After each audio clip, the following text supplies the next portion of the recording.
இன்றைக்கி பூரியும் சிக்கன் குழம்பும் செய்ய போகிறோம். வாங்க பார்க்கலாம். பூரி செய்கிறதுக்காக 2 கப்பு கோதுமை மாவு, 1 கப்பு ரவை போட்டுக்கலாம். அரை ஸ்பூன் உப்பு போட்டு ஈவனாக எல்லாமே கலந்து விட்டுடலாம். கொஞ்சமாக தண்ணி ஊற்றி லேசாக கலந்து விட்டுக்கிட்டு 1 ஸ்பூன் அளவுக்கு எண்ணெய் ஊற்றிக்கலாம். மாவில் ரவை போட்டிருக்கிறதுனால கொஞ்சம் லூஸாகவே பிசைஞ்சிக்கலாம். பாருங்கள், இந்த மாதிரி இருக்கணும். இப்போ இதெல்லாம் நல்லா ஊறிட்டுருக்கட்டும். இப்போ சிக்கனுக்கு மசாலா ரெடி பண்ணிடலாம். சிக்கனில் மஞ்சள் உப்பு போட்டு நல்லா கழுவி வச்சுருக்கோம். அரை ஸ்பூன் உப்பு, 3/4 ஸ்பூன் மிளகாத்தூள், 3/4 ஸ்பூன் கரம் மசாலா, 1/4 ஸ்பூன் மஞ்சள் தூள், 2 ஸ்பூன் தயிர் போட்டு இதெல்லாம் நல்லா கலந்து விட்டுக்கலாங்க. இப்போ இதெல்லாம் நல்லா ஊறிட்டுருக்கிற நேரத்தில் நம்ம சிக்கன் குழம்புக்கு மசாலா ரெடி பண்ணிடலாம்.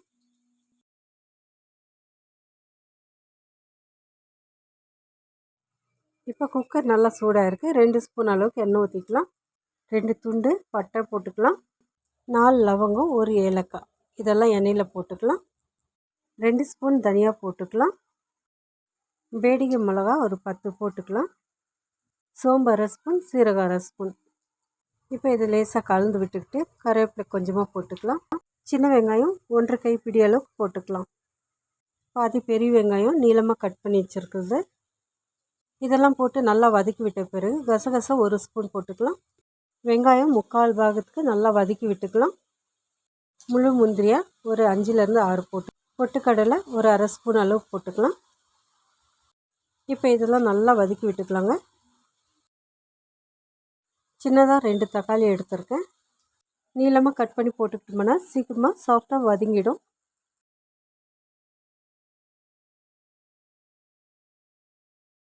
இப்போ மசாலாலாம் நல்லா வதக்கியாச்சு. மசாலாலாம் நல்லா ஆறுனதுக்கப்புறம் கொஞ்சமாக கொத்தமல்லி போட்டு நல்லா பேஸ்ட்டாக அரைச்சிட்டு வந்துடலாம்.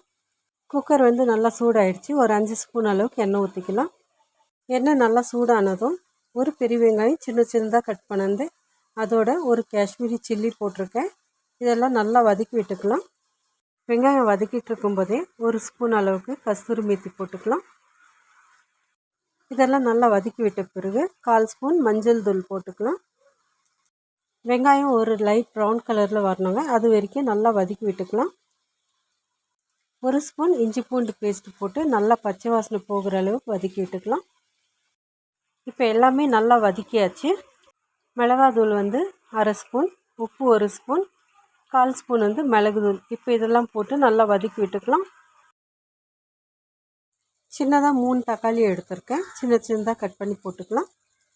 தக்காளி பச்சை வாசனை போகிற அளவுக்கு நல்லா வதக்கி விட்டுக்கலாம். இப்போ மேரினேட் பண்ணியிருக்க இந்த சிக்கன்லாம் போட்டு நல்லா வதக்கி விட்டுக்கலாம்.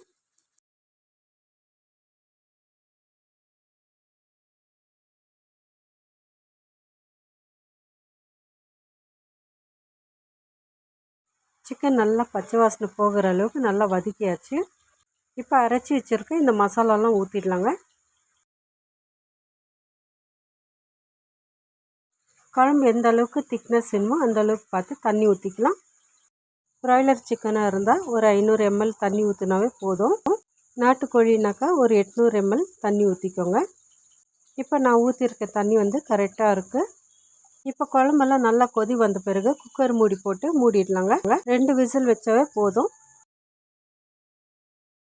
இப்போ குழம்பு ரெடி ஆகிடுச்சுன்ட்டு பார்க்கலாம். சிக்கனெல்லாம் நல்லா வெந்து வந்திருக்கு. இப்போ 1 நிமிஷம் இது நல்லா கொதி வரட்டுங்க. இப்போ சிக்கன் குழம்பெல்லாம் ரெடி ஆகிடுச்சு. இப்போ பூரி சுடுறதுக்காக மாவு ரெடி பண்ணிடலாம். குழம்பு ரெடி பண்ணிகிட்டு இருக்கும்போதே 2 கப் அளவுக்கு கோதுமை மாவு போட்டு நல்லா பிசைஞ்சு வச்சுட்டேன். இப்போ பாருங்கள், நல்லா கெட்டியாக இருக்குது. 1 ஸ்பூன் எண்ணெய் விட்டு நல்லா பிசைஞ்சு வச்சிட்டோம்னா கைக்கு ஒட்டாமல் வரும். ஒரு மீடியமாக பூரிக்கு மாவு உருண்டை பிடிச்சி வச்சிடலாம்.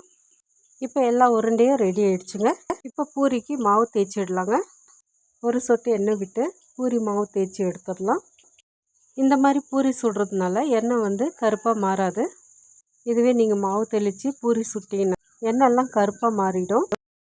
இதுவே எண்ணெய் போட்டு நீங்கள் பூரி மாவு தேய்ச்சி பாருங்கள், எண்ணெய் கடைசி வரைக்கும் கருப்பாக மாறாமல் நல்லா சுத்தமாக இருக்கும். கொஞ்சம் பெருசாக தேய்ச்சி எடுத்துக்கலாம். நல்லா சோளாப்பூரி மாதிரி இருக்கும் சாப்பிட்றதுக்கு. இப்போ பூரியெல்லாம் சுட்டு எடுத்துடலாங்க.